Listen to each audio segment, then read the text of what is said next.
Welcome to The Savory Scoop.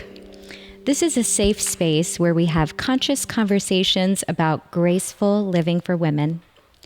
And today's topic is fabulous 40s.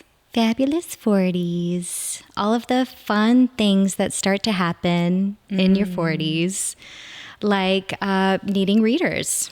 Yes. I am farsighted, and my farsightedness is like very acute. I always had extremely acute vision, as well as other senses. I would consider myself as a highly sensitive person. So when my reading vision, my close-up vision started to go, I was so sad. Yes, yeah. I was like, oh my gosh, because, being able to see someone you love or your kid close up is so beautiful. So I fought it for years and years and years. And it got to a point where I would know what the word looks like because I memorized what that word looked like until I was like, okay, you know what? I need to do this. And if I'm going to do it, I'm going to do it stylishly. Nice. Like I'm going to get the cutest glasses. So I'm not quite at the point where I need a prescription. My mom gave me the advice. She said, just start with a +1 or +1.25, which is the different magnifying levels. It goes all the way up to 3 or even probably more. So I went on Amazon and I looked for cat eye reading glasses, and I found bifocals to where it's reading glasses on the bottom and then it's clear up top. So I can still see everything super clear up top. And then I just look down and it's at the perfect spot to where I can read, and I love them. They have blue blockers and everything. I find when I wear the readers that are all reader, it makes me dizzy because I'll have to take it off or go like this on the nose. Or if I look far away, I get a headache. So this was my solution and I love it. I'm very happy. Life is much easier. My kids were making fun of me for a while because they would hand me something and I'd be like, I'd have to hold it far away. Now I'm just at the point where I'm like, I carry my glasses around with me. I have them at different spots in the house. Yes. I don't spend a fortune on them so that I can do that. I always have a backup somewhere. Same here. It's the best. Yes. I don't mind if I drop them accidentally. It's not a big deal because I can just go on Amazon and buy another 3-pack. Yeah, exactly. Yeah, so I've really embraced that, and I'm loving having the cute glasses and not struggling to see anymore. It's really a great thing. I know. And I can relate to what you're saying because these are readers that I have, and I have readers in every room in this house. Yeah. At my work too, I have a pair. But I think I'm going to have to invest in one of those because and so I'll be typing, I'll be doing my work, and then someone will walk into my cubicle, and then I can't wear this and talk to them because I can't see them. Yeah. And you're like this. You're like... Exactly. So, but no, I think it was when I turned 44, I started to notice, I'm like, okay, things were I would be typing and then I would type, or I would be reading and then 6 would be 8. I used to deal with a lot of numbers. Yeah. And then my boss would be like, did you look through this data? And I'm like, yeah. And then all the numbers are mixed up. And I would keep the monitor a little bit farther away from me so I could actually, see it. Yeah. Because there's a part of you that you need glasses, but it's not so bad that you need it. Yeah. Right? If you just move it a little bit farther, you can still make it. Exactly. So you're like, I'm not ready. But so now I need it to read. I mean, you go to restaurants, the lights are so dim. Yeah. Either the flashlight's coming out or from the phone. Yeah. Or my glasses. So what's interesting is I think this is normal for a lot of women with aging, where they are not able to see things up close. Right. And it's almost embarrassing to have to go to a restaurant, because I've heard, had women say that, all dressed up and you're looking you're feeling like you're 25, and then you get your menu, and then you have to like go through your purse to find the glasses, put it on to start reading the menu, right? So for them, it's like, or, you know, even for me, while I was doing it, I'm like, well, no one else is doing it, and they're older than me. It didn't make, so I was one of those people like, does this make me seem weak? Right? Like, as if like that's deep. Good for you. But then I was like, why does it matter? Yeah. I don't want to wear contacts. Now, if I choose to someday, I will, but I really don't like poking my eye. Yeah. You know, if I had to do it as a, you know, growing up, maybe it would have become a habit and it's not a big deal. But I just don't want to do that right now. I'm like, feel the same if way. I just have to read, let me just put my glasses on. Yeah. So the more I did it, now it's just, I don't even think about it. The first time I do remember taking it and putting it on, and I was the only one doing that in my group. Yeah. And it felt a little uncomfortable in my body. Like, oh, I am actually showing people that I am old and I can't see, right? And now I'm like, I am grateful I am getting older and I can still see with these glasses. Yeah, for right? sure. That's awesome that you made that shift. Yes, absolutely. Yeah, I can relate to the typing things wrong. I would send things back to the kitchen from the front of the house in the restaurant, and it would be spelled all crazy. And one of the reasons is that you couldn't really see the little line on the keyboard when it would pop up on the front station, the POS system.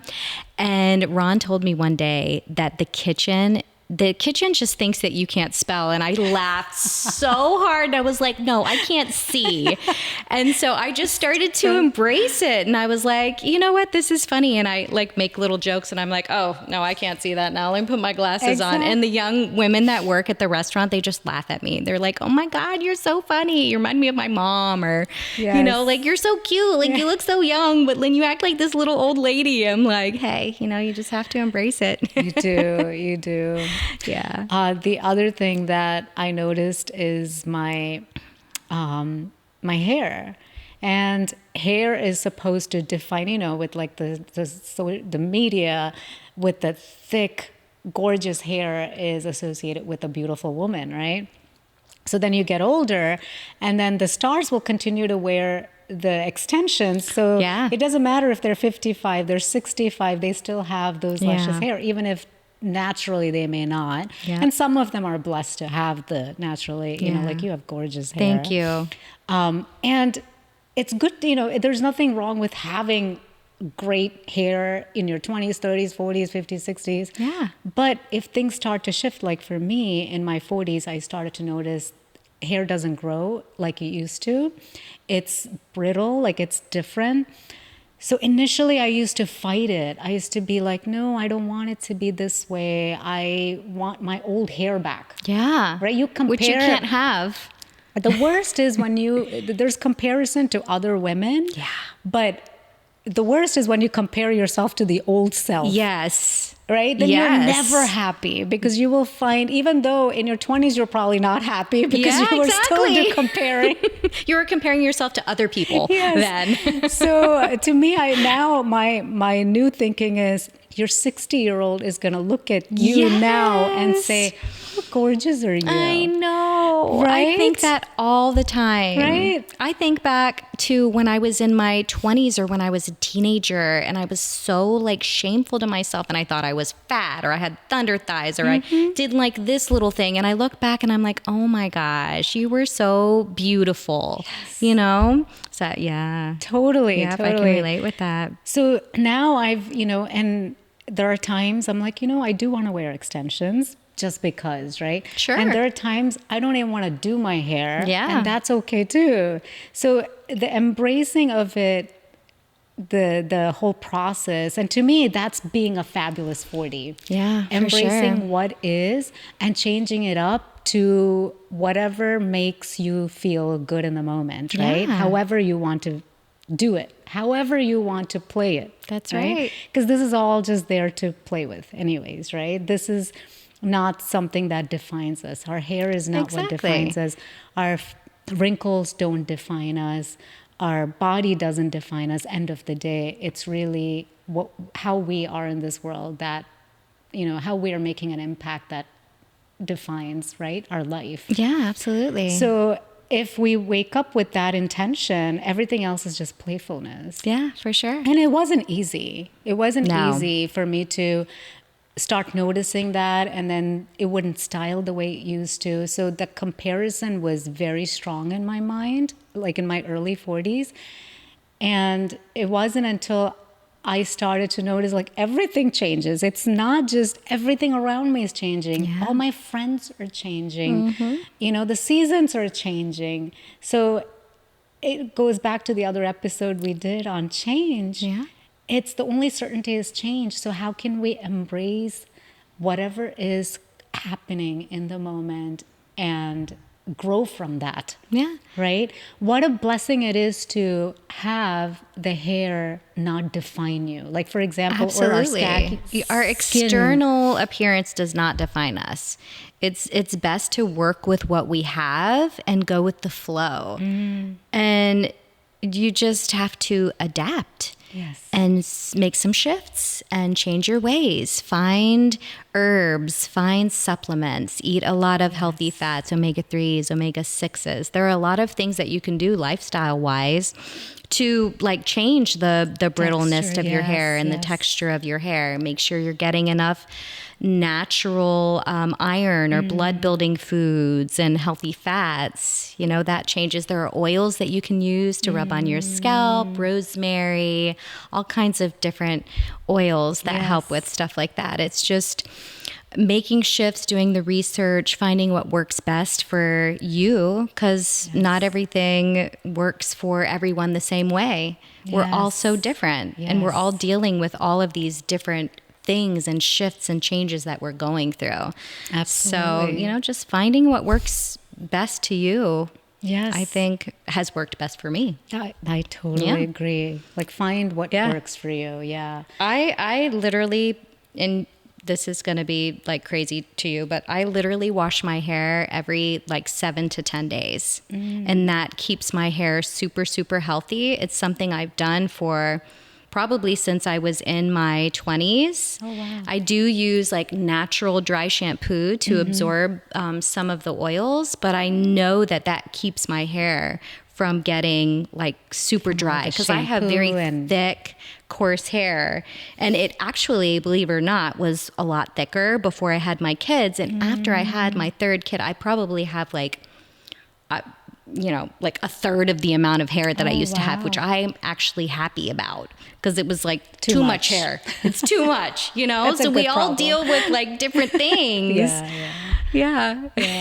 But the grays coming in. So this is something that I went back and forth with for a while.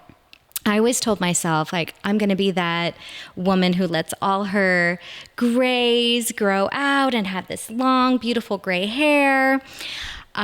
So as they started to come in, like in my early 40s, I had like maybe 1 or 2 here or there. But when my life changed and my career really started to take off and there were more stressors from work, I noticed they were coming in a little bit more. I still don't have that many for my age, being in my late 40s, but they're there. And so I did an experiment, and I was just doing like demi or semi-permanent to cover them up, so that when I did decide to let them grow out, there wouldn't be a harsh line. So I let it grow out for like 3 months, and it was like this long. And I just looked at myself and I was like, you know what? No, I'm just not ready yet. I'm not ready. Like, maybe when I'm 60, then I'll be ready to embrace like the silver. But I really don't have that much yet. It looks like there's a one color here, and then there's it's like just like different little colors. just like little strands, silver strands here and there. So my plan is I'm just tinting them now, and then when I make that decision, like, it fades, and so I can start to see them again, and I'll just work with that. Work with it, like maybe do little highlights to complement it, some gray blending, so that I can transition into that. Because when I get to that point, I really want to embrace that, because I think it's so beautiful. The women that the beautiful women that rock or any woman, every woman is beautiful. We're all beautiful in our own different ways, that rock that silver hair. I just love it. And, and it goes back to playfulness, right? Yeah. It's fun to play with it and color it whatever you want to color it to, right? Like some people like to color their hair purple. Sure. Some like to color it red. And, it's really at least from like my understanding and teachings that I've learned, it's really about not being so rigid and saying, I'm not going to do anything to myself. I'm just going to wake up and show up. It's really not about that, because you can wake up and show up and still have like a battle in your mind. And it's really about the mind, end of the day, right? Are you okay to show up? And I think these are the questions we ask ourselves, right? Yeah. Like, are we okay to show up with gray? Yeah. Yes, we are. Yeah. But do you want to play with it and have fun with it? Yes, we do, because we're living. Yeah. Right. So but do you believe that that's what defines you? Because if I believe hair is what defines me, I get gray hair, I'm just going to be like, well, I'm old now. Yeah. I hear women say that all the time, and men. Like, oh, I'm old. And I tell them, I'm like, the minute I start saying that I'm old is the minute that I'm old. Yes. If you keep saying over and over and over, oh, I'm old, then, you allow all of these things to happen to yourself, because you've just kind of given up or accepted that. Like Louise Hay started learning ballroom dancing in her 80s. Yeah. She wrote books in her late 70s. And so old it's is never too late. It's never too late. And, old is where, I will hear people say, oh, I've never worked out and now it's too late. There was a story about I think she's from Japan. I can't remember, like one of the Asian countries. She never worked out until she turned 65. She was so busy, like just taking care of the family. And at 65, the kids are grown. She retired, and she's, wanted to do something. Like she wanted to get more fit, be more active. Next thing you know, she's 90 something and she's a personal trainer. Yeah. Right? She started at 65. So it's really the, mindset to, if we start thinking it's too late, then it is too late. That's right. But if we can look at it from a perspective of like, what would the 80-year-old me think of the late 40s, that I'm living right now? Yeah. It's such a different perspective. It is. And we all, arrive at it or figure these things out at different ages. Yes. Let's talk about hormones.